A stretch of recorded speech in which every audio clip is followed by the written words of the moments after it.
ഓണത്തിനും വിഷുവിനുമൊക്കെ മലയാളി എപ്പോഴും തയ്യാറാക്കുന്ന മനോഹരമായ ഒരു കറിയുണ്ട്, കൂട്ടുകറി. കടല, കായ, കുമ്പളങ്ങ, മത്തങ്ങ, ചേന ഇതൊക്കെ ചേർത്ത് ഒരു സ്പെഷ്യൽ മസാലയും ചേർത്തുണ്ടാക്കുന്ന ഈ കറിക്ക് അപാര ടേസ്റ്റാണ്. അപ്പോൾ ഇന്ന് ഞാൻ നിങ്ങൾക്കായി തയ്യാറാക്കി കാണിക്കുന്നത് കൂട്ടുകറി. എൻ്റെ കൂട്ടുകാർക്കെല്ലാം മിസ് ആൻഡീസ് ഫുഡ് നോട്ട്സിൻ്റെ ഈ എപ്പിസോഡിലേക്ക് വളരെ സ്നേഹപൂർവ്വം സ്വാഗതം. ചാനൽ സബ്സ്ക്രൈബ് ചെയ്യാൻ മറക്കരുത്. ഓൾറെഡി സബ്സ്ക്രൈബ് ചെയ്തവർ ചെയ്യണ്ട. മറക്കരുതാത്ത മറ്റൊരു കാര്യം, വീട്ടിൽ തയ്യാറാക്കുന്ന ഭക്ഷണമാണ് നല്ലത്. അതുകൊണ്ട് വീട്ടിൽ തന്നെ ഭക്ഷണം പാചകം ചെയ്യുക. Home food is the best food, so cook at home. അപ്പോൾ നമുക്ക് ആദ്യം നമ്മുടെ വെജിറ്റബിൾസ് എല്ലാം ഒന്ന് വേവിക്കാം. 6 മണിക്കൂർ കുതിർത്ത് വെച്ചിരുന്ന കടലയാണ്, ചേന, കുമ്പളങ്ങ, കായ, മത്തങ്ങ, ഇത്രയും വെജിറ്റബിളാണ് കോട്ടയം സൈഡിലോട്ട് ഞങ്ങൾ യൂസ് ചെയ്യാറുള്ളത്. കറിവേപ്പില, മഞ്ഞൾപ്പൊടി, കായം, മുളക് പൊടി, ഉപ്പ്, 2 ടീസ്പൂൺ ഉപ്പാണ് ഇട്ടത്. വേകാൻ ആവശ്യമായിട്ടുള്ള വെള്ളം. ഇത് ഞാൻ പ്രഷർ കുക്ക് ചെയ്യുന്നില്ല. നിങ്ങൾ പ്രഷർ കുക്ക് ചെയ്യുകയാണെങ്കിൽ കുറച്ച് വെള്ളം മതി. കടല വെന്തു എന്ന് ഉറപ്പ് വരുത്തണം. ഒരു 3 കപ്പ് വെള്ളമാണ് ഒഴിച്ചിരിക്കുന്നത്. ഇനി ഇത് നമുക്ക് നല്ലതുപോലെ ഒന്ന് ഇളക്കി അടച്ചു വെച്ച് നന്നായിട്ട് വേകണം. നല്ലതുപോലെ വേകണം, എന്നാൽ കുഴഞ്ഞു പോകാനും പാടില്ല. ശർക്കര ചേർത്തിട്ടില്ല. ട്രഡീഷണലായിട്ട് വളരെ ഒത്തൻറ്റിക് റെസിപ്പി ആണെങ്കിൽ ഇതിനകത്തൊരു ചെറിയ കഷ്ണം ശർക്കരയും കൂടി ഇടാം. ജാഗരി അല്ലെങ്കിൽ ശർക്കര പാനി ഒരു 3 ടേബിൾ സ്പൂൺ ഒഴിച്ചാലും മതി. കൂട്ടുകറിക്ക് വളരെ സ്പെസിഫിക് ആയിട്ടുള്ള മസാലകളാണ് നമ്മൾ ചേർക്കുന്നത്. അപ്പോൾ അതിനകത്ത് നമുക്ക് തേങ്ങയും വറുത്ത് ചേർക്കണം. ഒരു സ്പെഷ്യൽ മസാലയും തയ്യാറാക്കണം. പാത്രം ചൂടാകുന്നുണ്ടെങ്കിൽ നമുക്ക് നെയ്യ് ഒഴിക്കണം. ചൂടാകുമ്പോൾ നമുക്ക് ജീരകം ഇടാം. ജീരകം പൊട്ടാൻ തുടങ്ങുമ്പോൾ നമുക്ക് ഉഴുന്നും കൂടി ഇട്ട് കൊടുക്കണം. എന്നിട്ട് നമുക്കൊന്ന് വറുത്തെടുക്കണം. ചെറുതായിട്ടൊരു റോസ് കളറിലാവണം. ഇതിപ്പോൾ ചെറുതായിട്ട് അവിടെ ഇവിടെയൊക്കെ ഒരു ബ്രൗൺ കളറാകാൻ തുടങ്ങിയിട്ടുണ്ട്.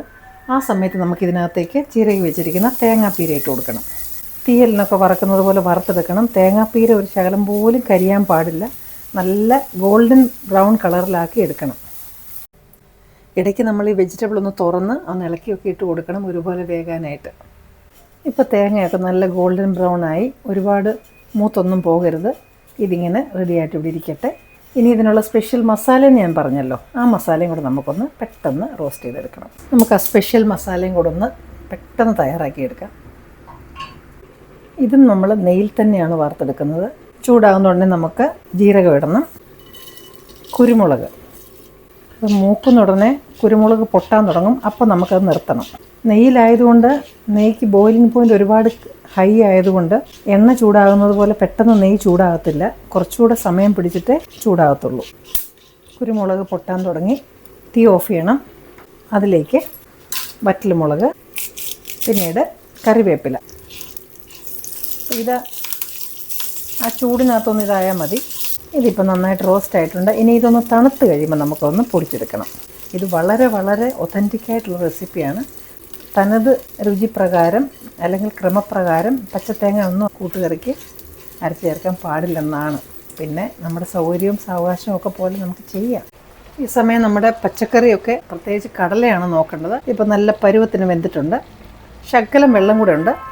അതൊന്ന് പറ്റിക്കോട്ടെ. അപ്പം ഞാൻ 1 കപ്പ് കടല ആണ് എടുത്തത്. അതാണ് ഞാൻ മെയിനായിട്ട് കണക്ക് കൂട്ടിയത്. 3 കപ്പ് വെള്ളമാണ് ഒഴിച്ചത്. വെന്ത് കഴിഞ്ഞതിന് ശേഷം വെള്ളം കൂടുതലുണ്ടെങ്കിൽ ഫ്ലെയിം കൂട്ടി വെച്ചങ്ങ് പറ്റിച്ചാൽ മതി.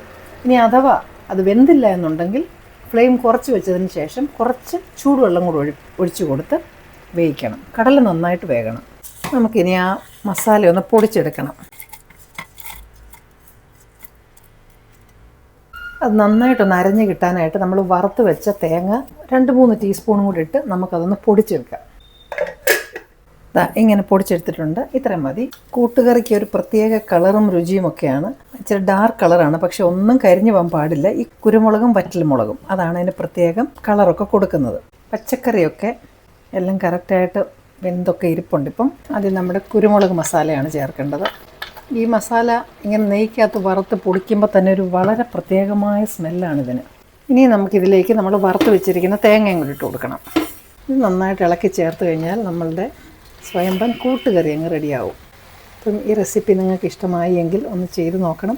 അതുപോലെ തന്നെ കൂട്ടുകാർക്കും കൂടെ ഒന്ന് ഷെയർ ചെയ്ത് കൊടുക്കണം. നിങ്ങളുടെ വാല്യുബിളായിട്ടുള്ള ഫീഡ്ബാക്ക് കമൻറ്റ്സ് ബോക്സിൽ പോസ്റ്റ് ചെയ്യുക. ഇനിയും നിങ്ങൾക്ക് ഇഷ്ടപ്പെടുന്ന മറ്റു നല്ലൊരു റെസിപ്പിയുമായി വീണ്ടും ഞാൻ എത്തും. Till then I M signing off and you stay safe.